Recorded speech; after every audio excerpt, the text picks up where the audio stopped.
السلام علیکم، میں ہوں انیلا اور اس وقت آپ موجود ہیں میرے یوٹیوب چینل انیلاز ناول پر۔ کیسے ہیں آپ سب؟ امید کرتی ہوں خیریت سے ہوں گے اور اپنا بہت زیادہ خیال رکھ رہے ہوں گے۔ تو جناب، آج میں حاضر ہوں ارتکاب جرم کے کیس نمبر 57 کے ساتھ۔ تو جلدی جلدی میرے چینل کو سبسکرائب کر لیں، بیل آئیکن کے بٹن کو لازمی پریس کریں تاکہ میری ہر آنے والی ویڈیو آپ کو بر وقت مل سکے۔ میری ناول آپ لوگوں کو کیسی لگتی ہے اپنی رائے کا اظہار کمنٹ سیکشن میں ضرور دیا کریں، مجھے بتایا کریں، اس سے مجھے موٹیویشن ملتی ہے۔ تو ہو سکتا ہے آپ لوگوں کو تھوڑی سی پرابلم ہو سننے میں آج، کیونکہ میری طبیعت بالکل ٹھیک نہیں ہے، جیسے کہ موسم چینج ہوا ہے اور وائرل بخار اور زکام نزلہ چل رہا ہے، تو اسی کے اثرات میں بھی ہوں۔ تو اگر کہیں پہ آواز اٹک جائے یا کچھ تو اس کے لیے ذرا معذرت، ٹھیک ہے؟ تو زیادہ ٹائم ضائع کے بغیر چلتے ہیں ناول کی طرف۔ عاطف دفتر کے کام میں پوری طرح مصروف تھا کہ اچانک اس کے موبائل کی اسکرین روشن ہوئی۔ ریحانہ بیگم کی کال تھی۔ اس نے فوراً فون اٹھا لیا۔ کیا ہوا امی؟ آپ اتنی پریشان کیوں ہیں؟ اس کی آواز یکدم سنجیدہ ہو گئی۔ اور آپ رو کیوں رہی ہیں؟ دوسری طرف ریحانہ بیگم کی ہچکیوں میں ڈوبی آواز سنائی دی۔ بیٹا، رخشی یونیورسٹی گئی تھی لیکن اب تک واپس نہیں لوٹی۔ عاطف نے کرسی سے سیدھا ہو کر بیٹھتے ہوئے کہا۔ امی، اس میں اتنا پریشان ہونے کی کیا بات ہے؟ ہو سکتا ہے کسی سہیلی کے گھر چلی گئی ہو، آپ ذرا پتہ کریں۔ بیٹا، میں نے ہر جگہ پتہ کر لیا ہے۔ ریحانہ بیگم کی آواز میں بے بسی صاف جھلک رہی تھی۔ وہ کہیں بھی نہیں ہے۔ مجھے سمجھ نہیں آ رہا وہ کہاں گئی ہے۔ وہ کبھی اتنی دیر نہیں کرتی، اور اگر کہیں جانا ہو کسی سہیلی کے پاس بھی تو پہلے مجھ سے اجازت لیتی ہے، بنا بتائے تو کہیں نہیں جاتی۔ عاطف کے دل میں ایک انجانی سی تشویش اترنے لگی۔ اچھا، آپ بالکل پریشان نہ ہو، اس نے مضبوط لہجے میں کہا۔ میں تھوڑی دیر میں گھر آ رہا ہوں۔ فون بند کرتے ہوئے اس کی پیشانی پر فکر کی لکیریں ابھر آئی تھی، جیسے کوئی انہونی آہٹ دے چکی ہو۔ عاطف تھوڑی ہی دیر میں گھر پہنچ گیا۔ ریحانہ بیگم کی گھبراہٹ دیکھ کر اس کا دل بیٹھ سا گیا۔ کچھ ہی لمحوں بعد حسن صاحب بھی گھر آ گئے۔ دونوں نے ایک دوسرے کو دیکھا۔ بنا کچھ کہے ہی فیصلہ ہو چکا تھا۔ وہ دونوں نکل پڑے۔ گلیاں، سڑکیں، یونیورسٹی کا راستہ، جان پہچان کے مقامات، جہاں جہاں امید کی ہلکی سی کرن نظر آئی، وہاں وہاں رخشی کو تلاش کیا۔ رخشی کا نمبر بھی بن جا رہا تھا۔ گھنٹوں سے ڈھونڈنے کے بعد بھی کوئی سراغ ہاتھ نہ آیا۔ آخر کار شدید پریشانی کے عالم میں وہ پولیس اسٹیشن پہنچے۔ گھڑی رات کے 8 بجا رہی تھی۔ رخشی صبح گھر سے نکلی تھی اور اب تک اس کا کوئی پتہ نہیں تھا۔ پولیس اسٹیشن کی فضا ہمیشہ کی طرح بے حس اور سرد تھی۔ جی، کیا مسئلہ ہے؟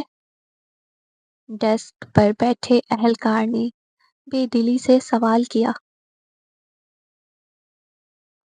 ہماری بیٹی صبح یونیورسٹی گئی تھی، ابھی تک واپس نہیں آئی۔ حسن صاحب نے ضبط کے ساتھ کہا، مگر ان کی آواز میں چھپی بے چینی واضح تھی۔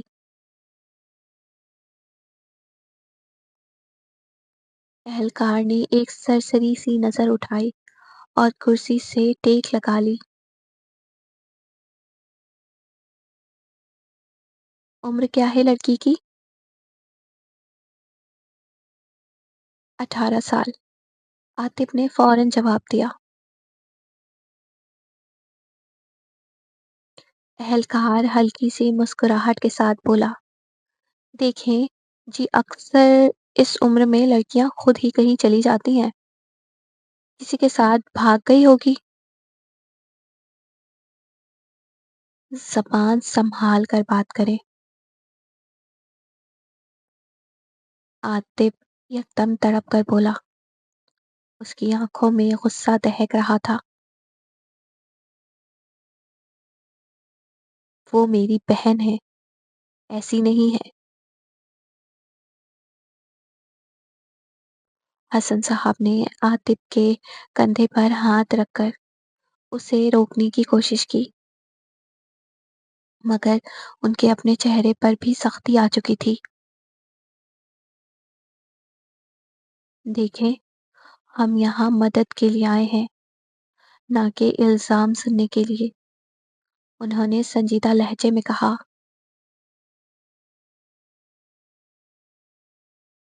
اہلکار نے بے نیازی سے کندھے اچکائے۔ آپ رپورٹ لکھوا دیں، اگر واقعی کوئی مسئلہ ہوا تو ہم دیکھ لیں گے، ورنہ اکثر کیسز میں لڑکیاں خود ہی واپس آ جاتی ہیں۔ ریحانہ بیگم کی آنکھوں سے آنسو بہہ نکلے۔ ہماری بیٹی ایسی نہیں ہے، اسے کچھ ہو گیا تو؟ ان کے الفاظ سن کر پورا کمرہ ایک لمحے کو خاموش ہو گیا۔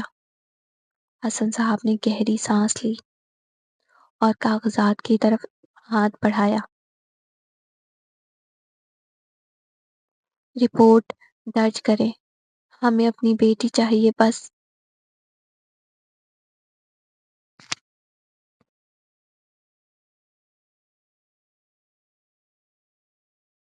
تمارا کئی برسوں کے بعد اپنے کمرے میں داخل ہوئی۔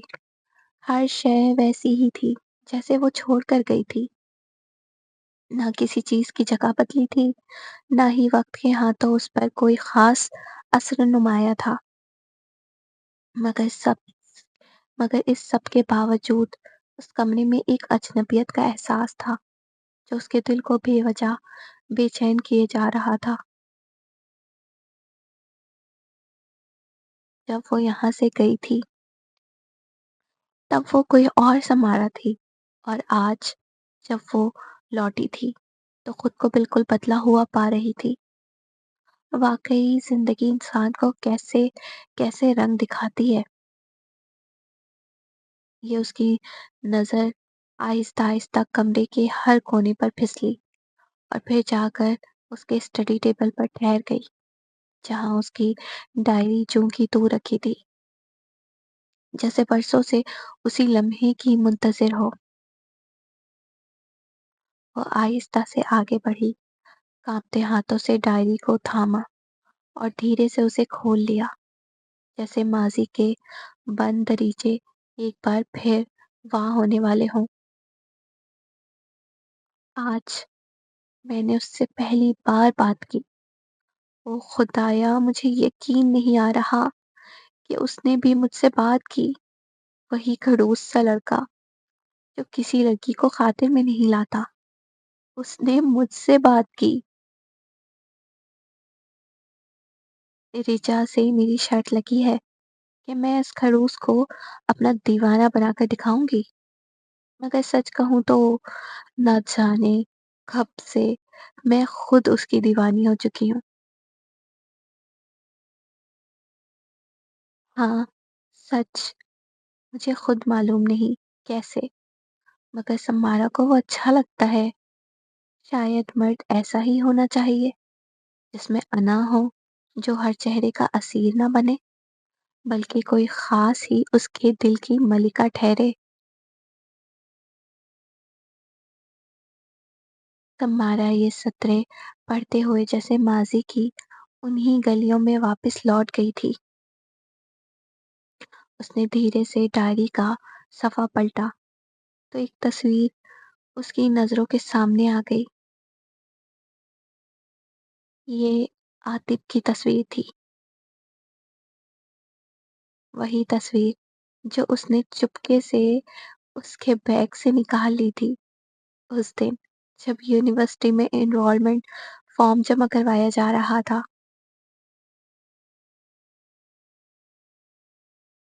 اپنی اس بچگانہ سی حرکت کو یاد کر کے اس کے لبوں پر بے اختیار ایک مدھم سی مسکراہٹ بکھر گئی، جیسے وقت نے لمحہ بھر کے لیے پلٹ کر اسے پھر وہی معصوم سمارا بنا دیا ہو۔ میں، سمارا، اپنے ہی جذبات کو سمجھ نہیں پا رہی۔ میں کیا کروں؟ عاطف ایک غریب گھرانے سے تعلق رکھتا ہے اور میں شاید اس کے ساتھ کبھی خود کو ہم آہنگ نہ کر سکوں۔ مجھے اس سے دوری اختیار کرنی ہوگی، کچھ ایسا کرنا ہوگا کہ وہ مجھے بھول جائے۔ میں جانتی ہوں وہ مجھ سے سچی محبت کرتا ہے، مگر میں ایک حقیقت پسند لڑکی ہوں، خوابوں کی دنیا میں جینے والی نہیں۔ اور جب زندگی میں وسائل نہ ہو تو اکثر محبت دم توڑ دیتی ہے۔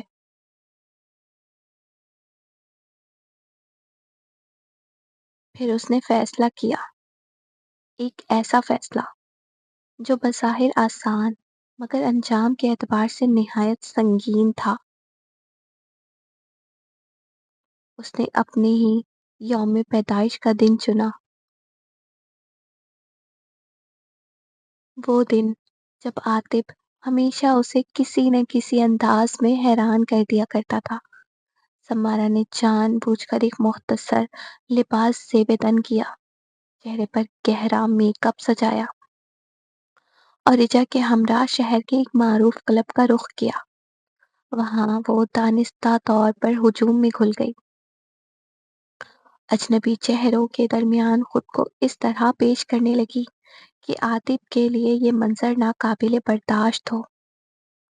اور سب کچھ ویسا ہی ہوا جیسا اس نے سوچا تھا۔ اس دن کے بعد عاطف نے کبھی مڑ کر سمارا کی طرف نہ دیکھا،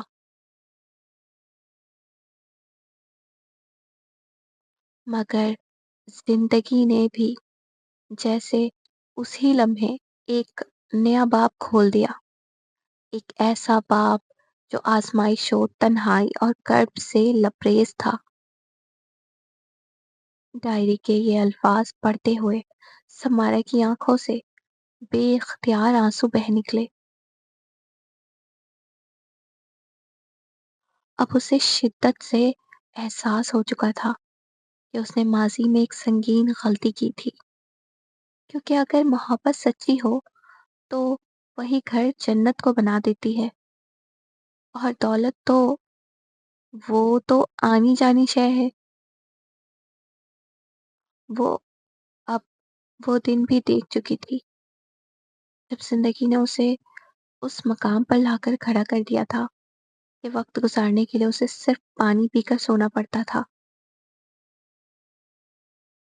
آج اسے معلوم ہوا تھا کہ اصل دولت محبت ہوتی ہے، اور جب وہ ہاتھ سے نکل جائے تو باقی سب کچھ بے معنی ہو جاتا ہے۔ مگر عاطف نے اس کے ساتھ جو کچھ کیا، اس کے بعد سمارا کے دل میں باقی رہ جانے والی محبت بھی جیسے دم توڑ گئی تھی۔ وہ جانتی تھی کہ کبھی اس نے خود بھی ایک سنگین غلطی کی تھی، مگر اس کا یہ مطلب ہرگز نہیں تھا کہ اس کے ساتھ ہونے والی زیادتی کو نظر انداز کر دیا جائے۔ محبت اگر عزت سے خالی ہو جائے تو وہ محبت نہیں رہتی، محض ایک بوجھ بن جاتی ہے۔ اس لیے دل کے کسی کونے میں عاطف کے لیے احساس باقی ہونے کے باوجود بھی سمارا یہ حقیقت تسلیم کر چکی تھی کہ وہ اس کے ساتھ دوبارہ زندگی گزارنے کا